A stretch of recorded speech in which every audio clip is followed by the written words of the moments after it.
कश्मीर के पहलगाम में आतंकवादी हमले में 30 लोगों की लगभग मौत हो गई है।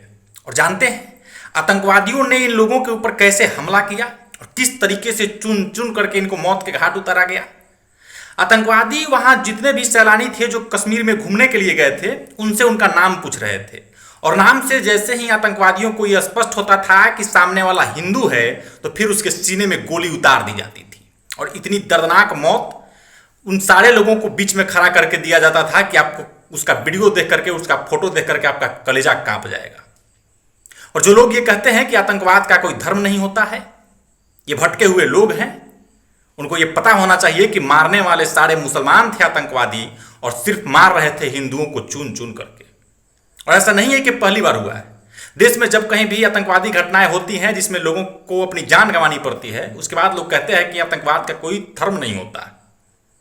और हर बार जब मारने वाले का नाम उठा करके देखिएगा तो आपको पता चलेगा कि मारने वाला मुसलमान ही है और मरने वाला हिंदू है। सोचिए, एक महिला जो वहां की दास्तां बता रही थी, उनको सुन करके आपका रूह कांप जाएगा। वो महिला बता रही थी कि अपने पति के साथ, अपने बेटे के साथ कश्मीर घूमने गई थी और भेलपुरी खा रही थी। तभी आतंकवादी आए और उनसे, उनके पति से, उस महिला के पति से नाम पूछते हैं, और जैसे ही उन्हें अपना नाम बताते हैं उसके बाद आतंकवादी में से कहता है कि हिंदू है, उसको मार दिया जाता है।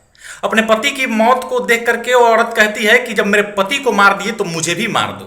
और तब आतंकवादी कहते हैं कि तुमको नहीं मारेंगे, तुम्हारे पति को मारे हैं, और ये बात जा करके अपने मोदी को बता देना, अपने सरकार को बता देना। ये आतंकवादियों का दुस्साहस देखिए कि किस तरीके से, जिस कश्मीर में पिछले कुछ सालों से आतंकवादी घटनाएं कम हो रही थी, लोग वहां सुकून का जीवन जी रहे थे, सैलानी वहां जा रहे थे, जिससे अर्थव्यवस्था मजबूत हो रही थी, लोगों को रोजगार मिल रहा था, किस तरीके से एक झटके में लोगों को दहशत में डाल दिया। हालांकि इसके बाद देश के गृह मंत्री अमित शाह वहां पहुंचे हैं और लोग ये सोशल मीडिया पर मांग कर रहे हैं कि एक बार तो इन आतंकवादियों का इतना बढ़िया इलाज किया जाए, इतना शानदार इलाज किया जाए कि हमेशा के लिए सुधर जाए। पुलवामा के बाद लोग कह रहे हैं कि सबसे बड़ा आतंकवादी हमला है जिसमें इतने संख्या में लोगों को अपनी जान गंवानी पड़ी है। लेकिन सवाल ये कि आखिर ये कब तक चलेगा। सवाल ये कि आखिर हर कुछ साल के बाद देश में इतनी बड़ी आतंकवादी घटनाएं क्यों हो जाती हैं, कौन इसके पीछे शामिल है, और जो लोग शामिल है उनके ऊपर एक ही बार इतना कठोर कार्रवाई क्यों नहीं हो जाता है कि हमेशा के लिए सब कुछ बंद हो जाए। क्या इसके नाम पर सिर्फ राजनीतिक रोटियां से की जाएंगी? क्या आम लोग सिर्फ अपनी जानें गंवाते रहेंगे? एक बार इन आतंकवादियों पर कठोर से कठोर कार्रवाई हो, चाहे सीमा के भीतर हो चाहे सीमा के बाहर हो, लेकिन इतनी कठोर कार्रवाई हो कि फिर उसके बाद भारत में कोई भी आतंकवादी हमला करने से पहले 100 बार सोचे, और उसको ये एहसास हो कि अगर भारत में जाकर के निर्दोष लोगों की जान लेंगे तो इतनी भयानक मौत मिलेगी कि उसका सोच करके उसका रूह कांप जाए।